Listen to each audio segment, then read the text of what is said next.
Primera ressenya de l'any i es tracta de Gel a 40 graus, de la Laura Serabrisa, una novel·la del 2025 de finals d'any que gairebé està acabada de sortir al forn i que a mi m'ha enganxat per la part de la història que tenim entre la Laia, que és la protagonista, i sobretot la seva relació amb el Ricard, que ja veurem quins matisos pot tenir aquesta relació. Crec que qualsevol que se l'hagi llegit sabrà per què ho menciono, però que a més és un llibre que ens parla de moltes més coses. Ens parla del concepte de dol, però no el dol només per la mort d'alguna persona, en aquest cas hi haurà una mort molt propera, sinó que també el dol per la pèrdua o per la conversió d'una amistat. I crec que això és bastant interessant perquè no s'acostuma a parlar gaire. I també pot ser molt dolorós el fet de sentir que tu has perdut la relació amb una persona.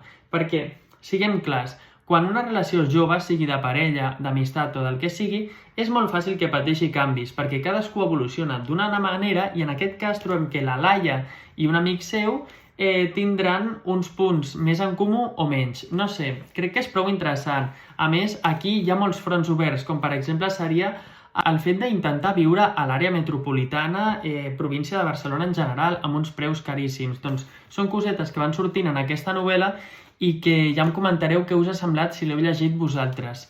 Així que res, us ho deixo aquí, no faig més spoiler i només em queda donar les gràcies a l'autora que em va voler enviar l'exemplar per poder-lo llegir i ha sigut un encert perquè he passat una molt bona estona acabant el 2025 i començant el 26. Què heu començat a llegir vosaltres aquest 2026? Us espero a comentaris. Adeu!